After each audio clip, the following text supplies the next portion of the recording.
Ibn Arabi, le traité de l'unité, traduction Abdul Hadi, Ivan Agheli. Au nom d'Allah, le clément, le miséricordieux, nous implorons son secours. Gloire à Allah, avant l'unité duquel il n'y a pas d'antérieur, si ce n'est lui qui est ce premier, après la singularité duquel il n'y a aucun après, si ce n'est lui qui est ce suivant. À propos de lui, il n'y a ni avant, ni après, ni haut, ni bas, ni près, ni loin, ni comment, ni quoi, ni où, ni état, ni succession d'instants, ni temps, ni espace, ni être. Il est tel qu'il était. Il est l'unique, le dompteur, sans les conditions ordinaires de l'unité. Il est le singulier sans singularité. Il n'est pas composé de noms et de nommés, car le nom est lui et le nommé est encore lui. Il n'y a pas de nom sauf lui. Il n'y a pas de nommé en dehors de lui. C'est pourquoi il est dit qu'il est le nom et le nommé. Il est le premier sans antériorité. Il est le dernier sans les conditions ordinaires de la finalité, c'est-à-dire sans finalité absolue. Il est l'évident sans extériorité. Il est l'occulte sans intériorité. Je veux dire qu'il est l'existence des glyphes de l'externe, comme il est l'existence de ceux de l'interne. Il n'y a ni externe, ni interne, hormis lui. Et cela sans que ces glyphes se changent pour devenir lui, ou que lui, il se change pour devenir ces glyphes. Il importe de bien comprendre cet arcane, de peur de tomber dans l'erreur de ceux qui croient aux incarnations de la divinité. Il ne se trouve pas dans quelque chose, et aucune chose ne se trouve dans lui, par une entrée ou une sortie quelconque. Il faut le connaître de cette façon, non par la science, l'intelligence, l'imagination, la sagacité, l'essence, la vision extérieure, la vision intérieure, la compréhension ou le raisonnement. Personne ne peut le voir, sauf lui-même. Personne ne le saisit, sauf lui-même. Personne ne le connaît, sauf lui-même. Il se voit par lui-même, il se connaît par lui-même. Autre que lui ne peut le voir, autre que lui ne peut le saisir. Son impénétrable voile est sa propre unicité. Autre que lui ne le dissimule pas. Son voile est son existence même. Il est voilé par son unicité d'une façon inexplicable. Autre que lui ne le voit pas. Aucun prophète envoyé, aucun saint parfait ou ange approché. Son prophète est lui-même. Son messager est lui. Sa missive est lui. Sa parole est lui.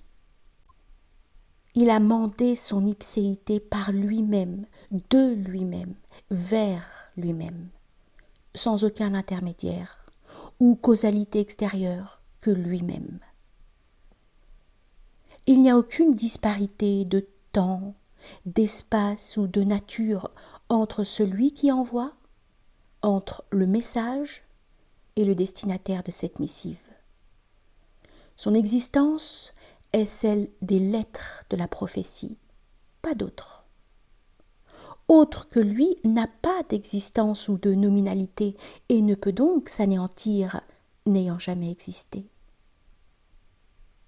C'est pourquoi le prophète alayhi salatu wassalam, a dit « Celui qui connaît son âme, c'est-à-dire soi-même, connaît son Seigneur. » Il dit encore « J'ai connu mon Seigneur par mon Seigneur. »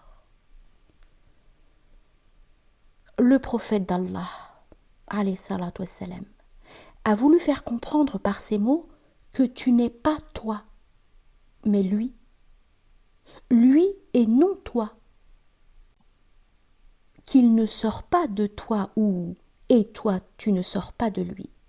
Je ne veux pas dire que tu es ou que tu possèdes telle ou telle qualité, je veux dire que tu n'existes absolument pas et que tu n'existeras jamais, ni par toi-même, ni par lui, dans lui ou avec lui.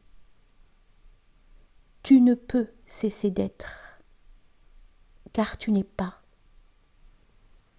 Tu es lui et lui est toi, sans aucune dépendance ou causalité. Si tu reconnais à ton existence cette qualité, c'est-à-dire le néant, alors tu connais Allah. Autrement, non. La plupart des initiés disent que la gnose ou la connaissance d'Allah vient à la suite du fana el-wujudi et du fana el-janaï, c'est-à-dire par l'effet de l'extinction de l'existence et de l'extinction de cette extinction. Or, cette opinion est tout à fait fausse. Il y a là une erreur manifeste. La gnose n'exige pas l'extinction de l'existence du moi ou l'extinction de cette extinction, car les choses n'ont aucune existence, et ce qui n'existe pas ne peut cesser d'exister. Dire qu'une chose a cessé d'exister, qu'elle n'existe plus, équivaut à affirmer qu'elle a existé, qu'elle a joui de l'existence. Donc, si tu connais ton âme, c'est-à-dire toi-même, si tu peux concevoir que tu n'existes pas, et partant que tu ne t'éteins pas, alors tu connais Allah. Autrement, non. Attribuer la gnose au fana et au fana el-janaï est un credo idolâtre. Car si tu attribues la gnose au fana et au fana el-janaï, tu prétends qu'autre qu'Allah puisse jouir de l'existence. C'est le nier, et tu es formellement coupable d'idolâtrie. Le prophète alayhi salatu wassalam a dit « Celui qui connaît son âme, c'est-à-dire lui-même, connaît son Seigneur. » Il n'a pas dit « Celui qui éteint son âme connaît son Seigneur. » Si l'on affirme l'existence d'un autre, on ne peut plus parler de son extinction, car on doit parler de l'extinction de ce qu'on ne doit affirmer. Ton existence est néant, et néant ne peut s'ajouter à une chose, temporaire ou non. Le prophète alayhi salatu wassalam a dit « Tu n'existes pas maintenant, comme tu n'existais pas avant la création du monde. » Le mot « maintenant » est pris ici dans son sens de présent absolu, signifie l'éternité sans commencement, aussi bien que l'éternité sans fin. Or, Allah est l'existence de l'éternité sans commencement et de l'éternité sans fin, ainsi que la préexistence. Ces trois aspects de l'éternité sont lui. Allah est l'existence de ces trois aspects de l'éternité, sans qu'il cesse d'être l'absolu. S'il n'en était pas ainsi, sa solitude ne serait pas. Il ne serait pas sans partenaire. Or, il est d'obligation rationnelle, dogmatique et théologique qu'il soit seul et sans compagnon aucun. Son partenaire serait celui qui existerait par lui-même, non par l'existence d'Allah. Un tel n'aurait pas besoin d'Allah, et serait par conséquent un second Seigneur Dieu, ce qui est impossible. Allah n'a pas de partenaire, de semblable ou d'équivalent. Celui qui voit une chose avec Allah, d'Allah ou dans Allah, même en la faisant relever d'Allah par la Seigneurie, rend cette chose partenaire d'Allah, relevant de lui par la Seigneurie. Quiconque prétend qu'une chose puisse exister avec Allah, peu importe que cette chose existe par elle-même ou bien par lui, qu'elle s'éteigne de son existence ou de l'extinction de son existence, un tel homme, dis-je, est loin d'avoir la moindre perception de la connaissance de son âme et de soi-même. Car celui qui prétend qu'autre que lui puisse exister, peu importe que ce soit par lui-même, ou bien par lui, ou dans lui, puis disparaisse et s'éteigne, puis s'éteigne dans son extinction, etc., un tel homme tourne en un cercle vicieux par l'extinction sur l'extinction indéfiniment. Tout cela est idolâtrie sur idolâtrie et n'a rien à faire avec la gnose. Un tel homme est idolâtre et il ne connaît rien, ni Allah, ni de lui-même ou de son âme. Si l'on demande par quel moyen on arrive à connaître son âme, c'est-à-dire le proprium, soi-même, et à connaître Allah, la réponse est la voie vers ces deux connaissances est indiquée par ces paroles. Allah était et le néant avec lui. Il est maintenant tel qu'il était. Si quelqu'un dit « je vois mon âme, mon proprium, moi-même, autre qu'Allah, et je ne vois pas qu'Allah soit mon âme », la réponse est le prophète, alayhi salatu wassalam, veut dire par le terme âme, le proprium, ton existence particulière, ce que tu appelles moi-même, et non pas l'élément psychique qui s'appelle tantôt l'âme impérieuse ou celle qui pousse irrésistiblement vers le mal, l'âme qui reproche, la race aînée, etc. Mais il veut dire par âme tout ce qui est autre qu'Allah.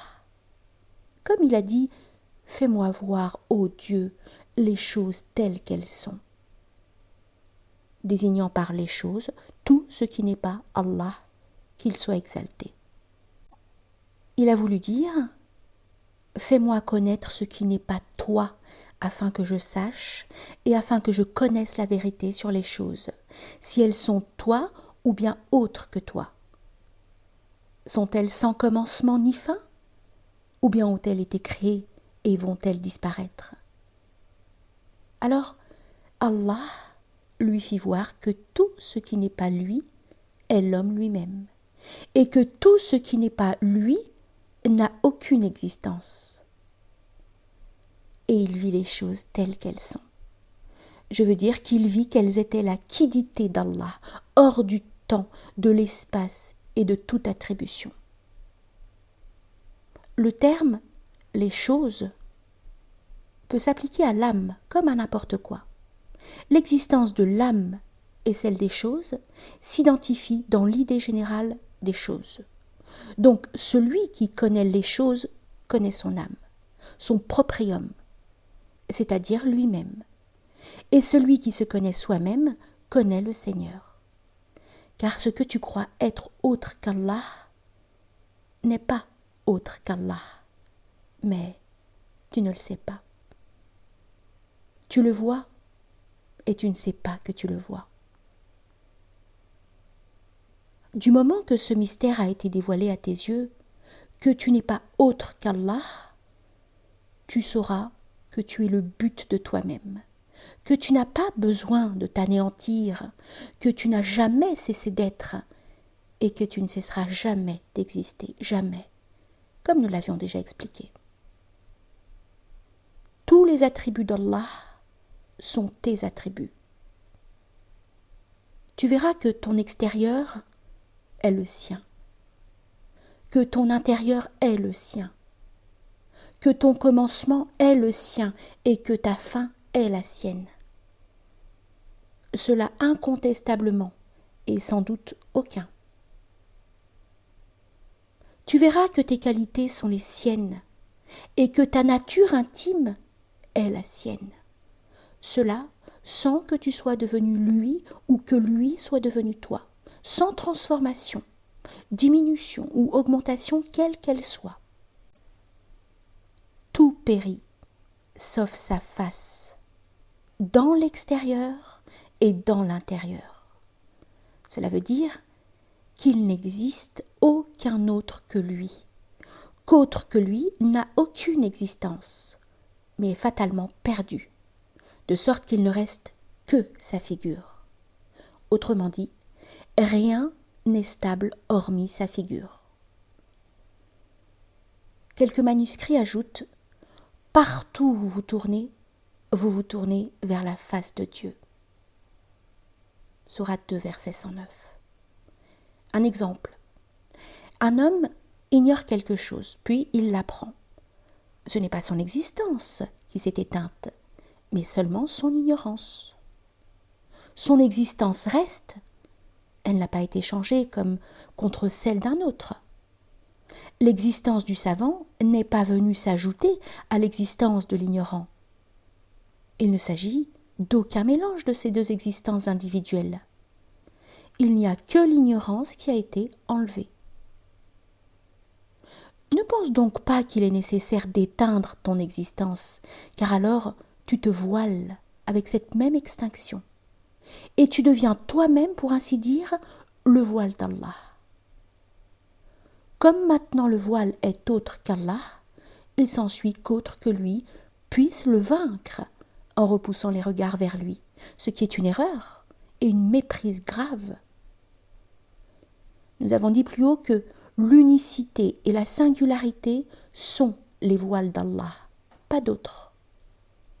C'est pourquoi il est permis au wasil, c'est-à-dire à celui qui est arrivé à la réalité personnelle, de dire « Je suis le vrai divin » ou bien « Gloire à moi, que ma celsitude est grande ».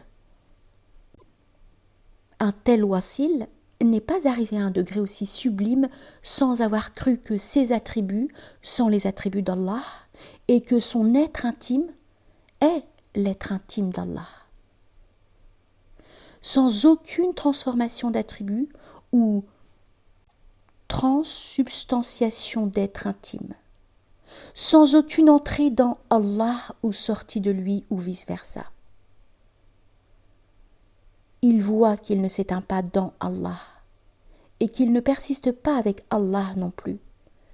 Il voit que son âme, c'est-à-dire son proprium, n'existe pas du tout. Non pas comme ayant existé, puis s'étant éteinte, mais il voit qu'il n'y a ni âme, ni existence, sauf la sienne. Le prophète, alayhi salatu wassalam, a dit « N'insultez pas au siècle, car il est Allah ». Il a voulu dire par ces paroles que l'existence du siècle est l'existence d'Allah, qu'il soit glorifié et magnifié. Il est trop élevé pour avoir un partenaire, un semblable ou un équivalent quelconque.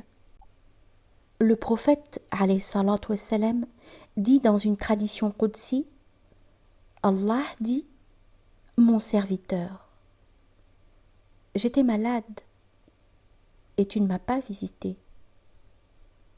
J'avais faim et tu ne m'as pas donné à manger.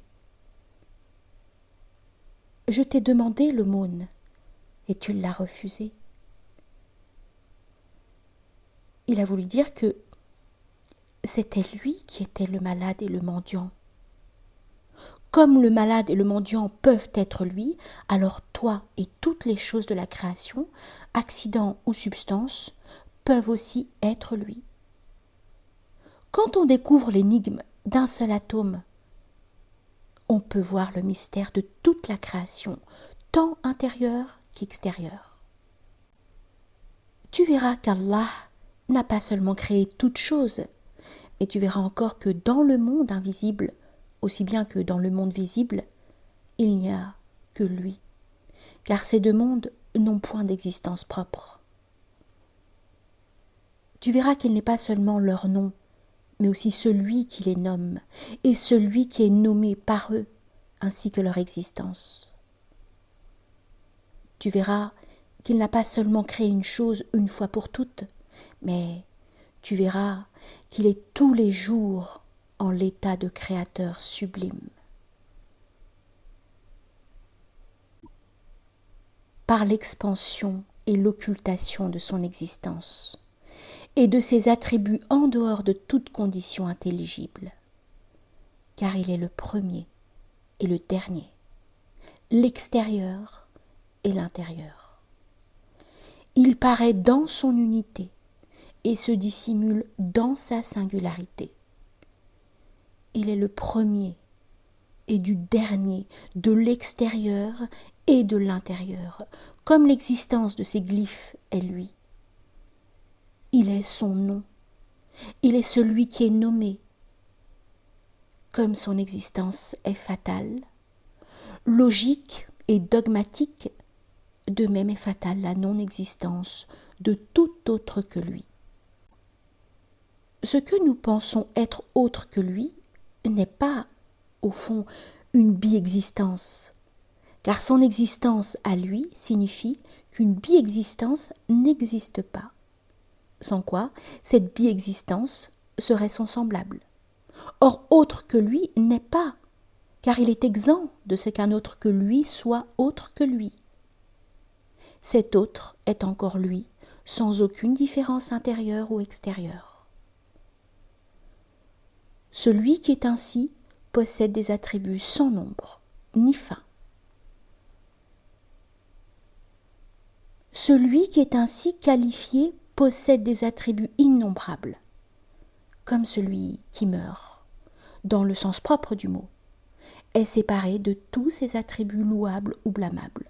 De même, celui qui meurt au sens figuré est séparé de tous ses attributs louables ou blâmables.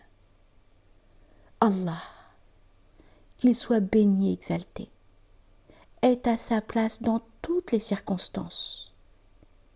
La nature intime d'Allah tient lieu de sa nature intime.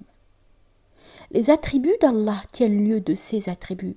C'est pourquoi le prophète, alayhi salatu wassalam, qu'Allah prie sur lui et le salue, a dit « Mourez avant que vous ne mouriez », c'est-à-dire « Connaissez vous-même vos âmes, votre proprium, avant que vous ne mouriez ».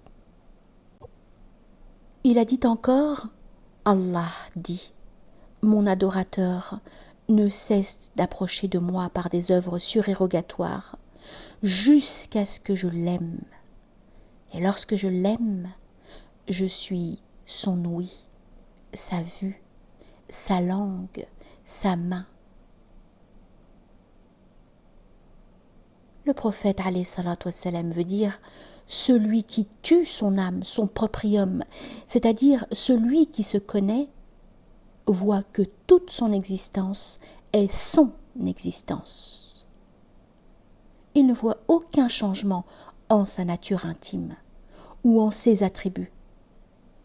Il ne voit aucune nécessité à ce que ses attributs deviennent les siens, car il a compris qu'il n'était pas lui-même l'existence de sa propre nature intime, et qu'il avait été ignorant de son proprium et de ce qu'il était au fond. Lorsque tu prends connaissance de ce qu'est ton proprium, tu es débarrassé de ton dualisme et sauras que tu n'es autre qu'Allah. Si tu avais une existence indépendante, une existence autre qu'Allah, tu n'aurais pas à t'effacer, ni à connaître ton proprium. Tu serais un Seigneur, Dieu, autre que lui. Qu'Allah soit béni, de sorte qu'il n'y a pas de Seigneur Dieu autre que lui. L'intérêt de la connaissance du proprium consiste à savoir, mais à avoir la certitude absolue que ton existence n'est ni une réalité, ni une nihilité, mais que tu n'es pas, que tu n'as pas été et que tu ne seras jamais. Tu comprendras clairement le sens de la formule « Il n'y a pas de Dieu si ce n'est le Dieu », c'est-à-dire qu'il n'y a pas de Dieu autre que lui. Il n'y a pas d'existence autre que lui. Il n'y a pas d'autre que lui et il n'y a pas de Dieu si ce n'est lui. Si quelqu'un objecte, tu abolis sa seigneurie. Je réponds, je n'abolis pas sa seigneurie, car il ne cesse pas d'être Seigneur magnifiant, non plus qu'il ne cesse d'être adorateur magnifié. Il ne cesse pas d'être créateur, non plus qu'il ne cesse d'être créé. Il est maintenant tel qu'il était. Ces titres de créateur ou de Seigneur magnifiant ne sont point conditionnés par l'existence d'une chose créée ou d'un adorateur magnifié. Avant la création des choses créées, il possédait tous ses attributs. Il est maintenant tel qu'il était. Il n'y a aucune différence dans son unité entre la création et la préexistence. Son titre de l'extérieur implique la création des choses, comme son titre de l'occulte ou de l'intérieur implique la préexistence. Son intérieur est son extérieur, ou son expansif, son évidence, comme son extérieur est son intérieur. Son premier est son dernier, et son dernier est son premier. Le tout est unique, et l'unique est tout. Il est qualifié. Tous les jours, il est en l'état de créateur sublime. Rien autre que lui n'était avec lui. Il est maintenant tel qu'il était. En réalité, autre que lui n'a pas d'existence. Tel qu'il était de toute éternité, tous les jours, en l'état de créateur sublime. Il n'y a aucune chose avec lui, et aucun jour de création à l'exclusion d'un autre, comme il n'y a dans la préexistence de choses ni de jours, car l'existence des choses ou leur néant est tout un. S'il n'en était pas ainsi, il aurait fallu la création de quelque chose de nouveau qui ne fût pas compris dans son unicité, ce qui serait absurde. Son titre de l'unique le rend trop glorieux pour qu'une pareille supposition fût vraie. Lorsque tu peux voir ton proprium ainsi qualifié sans combiner l'existence suprême avec un adversaire, partenaire, équivalent ou associé quelconque, alors tu le connais tel qu'il est. C'est-à-dire tu le connais réellement. C'est pourquoi le prophète alayhi salatu wassalam a dit « Celui qui connaît son proprium connaît son Seigneur ». Il n'a pas dit « Celui qui éteint son proprium connaît son Seigneur ». Il sut et il vit qu'aucune chose n'est autre que lui. Ensuite, il dit que la connaissance de soi-même, du proprium de son âme, c'est là la gnose, ou la connaissance d'Allah. Connais ce que c'est que ton proprium, c'est-à-dire ton existence. Connais qu'au fond, tu n'es pas toi, mais que tu ne sais pas. Sache que ce que tu appelles ton existence n'est en réalité ni ton existence, ni ta non-existence. Sache que tu n'es ni existant, ni néant, que tu n'es pas autre qu'existant ou autre que néant. Ton existence et ta nihilité constituent son existence absolue, telle que l'on ne peut ni doit discuter si elle est ou si elle n'est pas. La substance de ton être ou de ton néant est son existence. Donc lorsque tu vois que les choses ne sont pas autres que ton existence et la sienne, et lorsque tu peux voir que la substance de son être est ton être et ton néant dans les choses, sans toutefois voir quoi que ce soit avec lui ou dans lui, alors tu connais ton âme, ton proprium. Or, se connaître soi-même d'une telle manière, c'est là la gnose, la connaissance d'Allah au-dessus de tout équivoque, doute ou combinaison d'une chose temporaire avec l'éternité, sans voir que l'éternité, ou par elle, ou à côté d'elle, autre chose que l'éternité. Si quelqu'un demande « Comment alors s'opère l'union puisque tu affirmes qu'autre que lui n'est pas ?» Une chose qui est unique ne peut s'unir qu'avec elle-même. La réponse est en réalité, il n'y a ni union ni approchement. On ne peut parler d'union qu'entre deux et non lorsqu'il s'agit d'une chose unique. L'idée d'union ou d'arrivée comporte l'existence de deux choses, analogues ou non. Analogues, ils sont semblables. S'ils ne sont pas analogues, ils se font opposition. Or Allah, qu'il soit exalté, est exempt de tout semblable, ainsi que de tout rival, contraste ou opposant. Ce qu'on appelle ordinairement union, proximité ou éloignement, ne sont point tels dans le sens propre du mot. Il y a union sans unification, approchement sans proximité et éloignement sans aucune idée de loin ou de près. Si quelqu'un demande « Qu'est-ce que c'est que la jonction dans la jonction, la proximité dans la proximité ou l'éloignement dans l'éloignement ?» La réponse est « Je veux dire que dans l'état que tu appelles proximité, tu n'étais pas autre que lui, qu'il soit exalté. Tu n'étais pas autre que lui, mais tu ne connaissais pas ton proprium. Tu ne savais pas que tu étais lui et non pas toi. Lorsque tu arrives à Allah, c'est-à-dire lorsque tu te connais toi-même, sans les lettres de la connaissance, tu connaîtras que tu es lui et que tu ne savais pas auparavant si tu étais lui ou non. Lorsque la connaissance te sera arrivée, tu sauras que tu as connu Allah par Allah, non par toi-même. Prenons un exemple.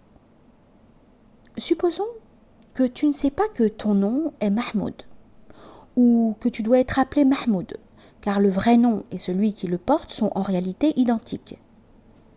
Or, tu t'imagines que tu t'appelles Mohammed, mais après quelque temps d'erreur, tu finis par savoir que tu es Mahmoud et que tu n'as jamais été Mohammed.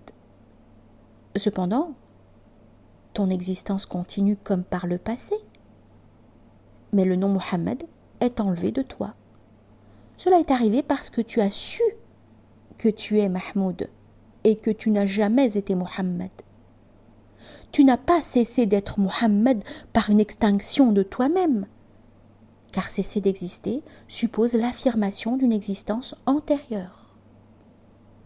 Or, qui affirme une existence quelconque hormis lui, donne un associé à lui, qu'il soit béni et que son nom soit exalté. Dans notre exemple, Mahmoud n'a jamais rien perdu. Mohammed n'a jamais vécu dans Mahmoud, n'est jamais entré dans lui ou sorti de lui. De même, Mahmoud par rapport à Mohammed. Aussitôt que Mahmoud a connu qu'il est Mahmoud et non Mohammed, il se connaît. C'est-à-dire, il connaît son proprium. Cela par lui-même et non par Mohammed. Celui-là n'était pas. Comment aurait-il pu informer d'une chose quelconque? Donc, celui qui connaît et ce qui est connu sont identiques, de même que celui qui arrive et ce à quoi on arrive. Celui qui voit et ce qui est vu sont identiques. Celui qui sait est son attribut.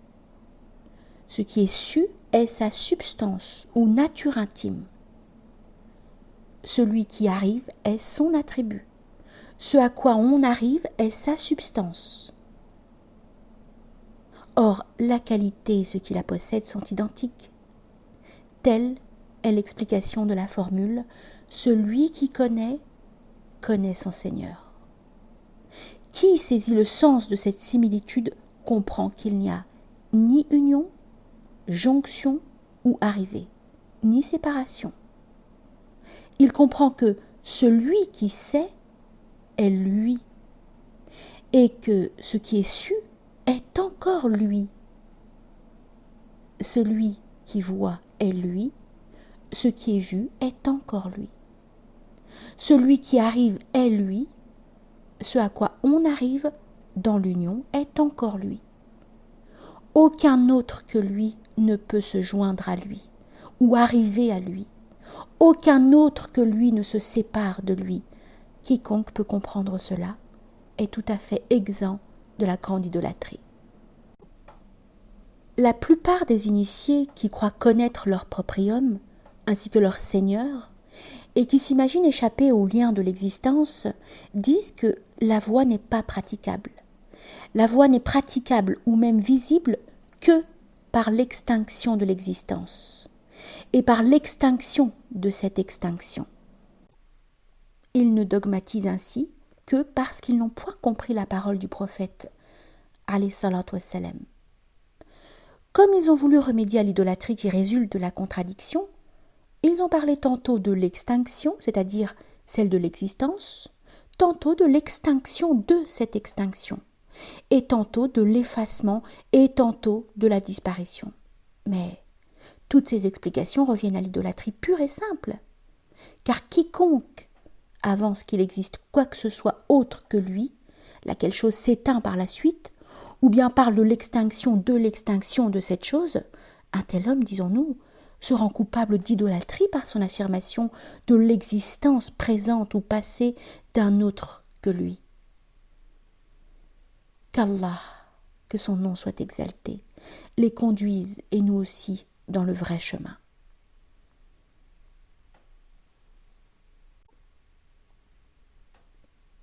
Quelques vers. Tu pensais que tu étais toi. Or tu n'es pas, et tu n'as jamais existé. Si tu étais toi, tu serais le Seigneur, le second de deux. Abandonne cette idée, car il n'y a aucune différence entre vous deux par rapport à l'existence. Il ne diffère pas de toi, et tu ne diffères pas de lui. Si tu dis par ignorance que tu es autre que lui, alors tu es d'un esprit grossier. Lorsque ton ignorance cesse, tu deviens doux, car ton union est ta séparation, et ta séparation est ton union. Ton éloignement est une approche, et ton approche est un départ. C'est ainsi que tu deviens meilleur. Cesse de faire des raisonnements, et comprends par la lumière de l'intuition, sans quoi t'échappe ce qui rayonne de lui. Garde-toi bien de donner un partenaire quelconque à Allah, car alors tu t'avilis, et cela par la honte des idolâtres. Si quelqu'un dit « Tu prétends que la connaissance de ton proprium est la gnose, c'est-à-dire la connaissance d'Allah, que son nom soit exalté. L'homme est autre qu'Allah, dût-il connaître son proprium. Or celui qui est autre qu'Allah, comment peut-il le connaître? Comment peut-il arriver jusqu'à lui? La réponse est « Qui connaît son proprium, connaît son Seigneur. » Sache que l'existence d'un tel homme n'est ni la sienne, ni celle d'un autre, mais celle d'Allah, sans une fusion quelconque de deux existences en une, sans que son existence entre dans Dieu, sorte de lui, collatère avec lui ou réside dans lui, mais il voit son existence telle qu'elle est. Rien n'est devenu qui n'ait pas existé auparavant, et rien ne cesse d'exister par un effacement, extinction ou extinction d'extinction. L'annihilation d'une chose implique son existence antérieure. Prétendre qu'une chose existe par elle-même signifie croire que cette chose s'est créée elle-même, qu'elle ne doit pas son existence à la puissance d'Allah, ce qui est absurde aux yeux et aux oreilles de tous. Tu dois bien noter que la connaissance que possède celui qui connaît son proprium, c'est là la connaissance qu'Allah possède de son proprium, de lui-même, car son proprium n'est autre que lui. Le prophète alayhi salatu wassalam a voulu désigner par son proprium l'existence même. Quiconque est arrivé à cet état d'âme, son extérieur et son intérieur ne sont autres que l'existence d'Allah, la parole d'Allah. Son action est celle d'Allah et sa prétention de connaître son proprium est la prétention à la gnose, c'est-à-dire à la connaissance parfaite d'Allah. Tu entends sa prétention, tu vois ses actes, et ton regard rencontre un homme qui est autre qu'Allah, comme tu te vois toi-même autre qu'Allah. Mais cela ne provient pas du fait que tu ne possèdes pas la connaissance de ton proprium. Donc si le croyant est le miroir du croyant, alors il est lui-même par sa substance ou par son œil, c'est-à-dire par son regard. Sa substance ou son œil est la substance ou l'œil d'Allah. Son regard est le regard d'Allah, sans aucune spécification. Cet homme n'est pas lui selon ta vision, ta science, ton avis, ta fantaisie ou ton rêve, mais il est lui selon sa vision, sa science et son rêve. S'il dit « Je suis Allah », écoute-le attentivement, car ce n'est pas lui, mais Allah lui-même qui, par sa bouche, prononce les mots.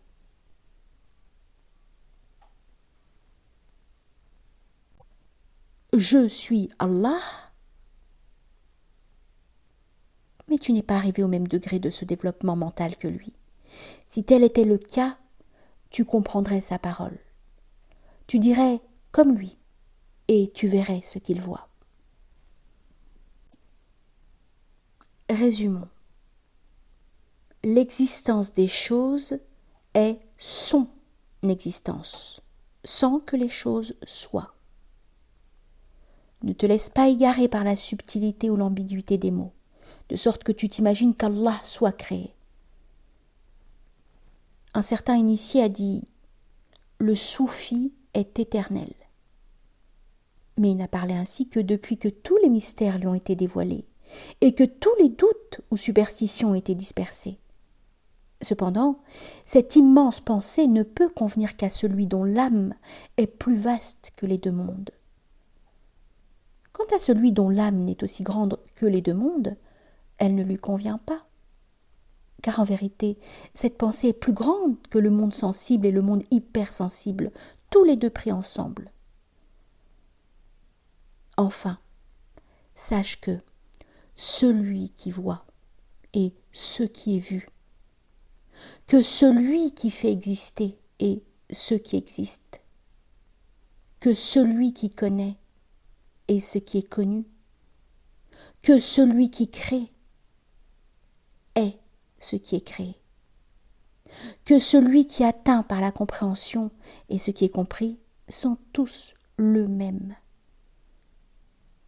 Il voit son existence par son existence.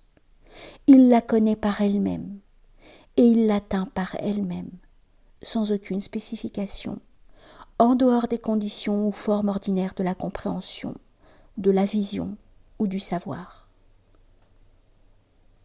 Comme son existence est inconditionnée, sa vision de lui-même, son intelligence de lui-même et sa science de lui-même sont également inconditionnées. Si quelqu'un demande « Comment regardez-vous ce qui est repoussant ou attrayant ?»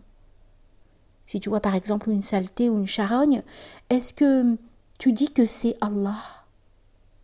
La réponse est Allah est sublime et pur. Il ne peut être ces choses. Nous parlons avec celui qui ne voit pas une charogne comme une charogne, ou une ordure comme une ordure. Nous parlons aux voyants et non aux aveugles. Celui qui ne se connaît pas est un aveugle, né aveugle. Avant que cesse son aveuglement, naturel ou acquis, il ne peut comprendre ce que nous voulons dire. Notre discours est avec Allah et non avec autre que lui, ou avec des aveugles nés. Celui qui est arrivé à la station spirituelle qu'il est nécessaire d'avoir atteint pour comprendre, celui-là sait qu'il n'y a rien qui existe hormis Allah. Notre discours est avec celui qui cherche avec ferme intention et parfaite sincérité à connaître son proprium au nom de la connaissance d'Allah, qu'il soit exalté, lequel en son cœur garde en toute sa fraîcheur la forme dans sa demande et dans son désir d'arriver à Allah. Notre discours n'est pas adressé à ceux qui n'ont ni intention ni but. Si quelqu'un objecte, Allah, qu'il soit béni et saint, a dit « Les regards ne peuvent l'atteindre, mais lui, il atteint les regards. » Sourate 6, verset 103. Toi, tu dis le contraire. Où est la vérité? La réponse est tout ce que nous avons dit revient à la parole divine. Les regards ne peuvent l'atteindre. C'est-à-dire ni personne, ni les regards de qui que ce soit ne peuvent l'atteindre. Si tu dis qu'il y a dans ce qui existe un autre que lui, tu dois convenir que cet autre que lui puisse l'atteindre. Or, dans cette partie de sa parole arabe, les regards ne peuvent l'atteindre, Allah avertit le croyant qu'il n'y a pas un autre que lui. Je veux dire qu'un autre que lui ne peut l'atteindre, mais celui qui l'atteint, c'est lui, Allah, lui et aucun autre. Lui seul atteint et comprend sa véritable nature intime, pas un autre. Les regards ne l'atteignent pas, car ils ne sont autre chose que son existence. À propos de celui qui dit que les regards ne peuvent l'atteindre, car ils sont créés, et le créé ne peut atteindre l'incréé ou l'éternel, nous disons que cet homme ne connaît pas encore son proprium. Il n'y a rien, absolument rien, regard ou autre chose, qui existe hormis lui. Mais il comprend sa propre existence sans toutefois que cette compréhension existe d'une façon quelconque. Vers. J'ai connu mon Seigneur par mon Seigneur, sans confusion ni doute. Ma nature intime est la sienne, réellement, sans manque ni défaut. Entre nous deux, il n'y a aucun devenir, et mon âme est le lieu où le monde occulte se manifeste. Depuis que je connus mon âme sans mélange ni trouble, je suis arrivé à l'union avec l'objet de mon amour, sans qu'il n'y ait plus de distance entre nous, ni longue ni courte. Je reçois des grâces sans que rien descende d'en haut vers moi, sans reproche et même sans motif. Je n'ai pas effacé mon âme à cause de lui. Elle n'a eu aucune durée temporelle pour être détruite après. Si quelqu'un demande « Tu affirmes l'existence d'Allah et tu nies l'existence de quoi que ce soit hormis lui. Que sont donc ces choses que nous voyons ?» La réponse est ces discussions s'adressent à celui qui ne voit rien hormis Allah. Quant à celui qui voit quelque chose hormis Allah, nous n'avons rien avec lui, ni question ni réponse, car il ne voit que ce qu'il voit, tandis que celui qui connaît son proprium ne voit pas autre chose qu'Allah en tout ce qu'il voit. Celui qui ne connaît pas son proprium ne voit pas Allah, car tout récipient ne laisse filtrer que de son contenu. Nous nous sommes déjà beaucoup étendus sur notre sujet. Aller plus loin serait inutile, car celui qui n'est point fait pour voir ne verra pas davantage au moyen de nos efforts. il ne comprendra pas et ne pourra atteindre la vérité. Celui qui peut voir, voit, comprend et atteint la vérité d'après ce que nous avons dit. À celui qui est hyper consciemment arrivé, il suffit d'une légère indication pour qu'à cette lumière, il puisse trouver la vraie voie, marcher avec toute son énergie et arriver au but de son désir avec la grâce d'Allah. Qu'Allah nous prépare à ce qu'il aime et agrée en fait de paroles, d'actes, de science, d'intelligence, de lumière et de vraie direction. Il peut tout et il répond à toute prière par la juste réponse. Il n'y a de moyens et de pouvoir qu'auprès d'Allah, le Très-Haut, l'immense, qu'il prie sur la meilleure de ses créatures, sur le prophète, ainsi que sur tous les membres de sa famille. Amin.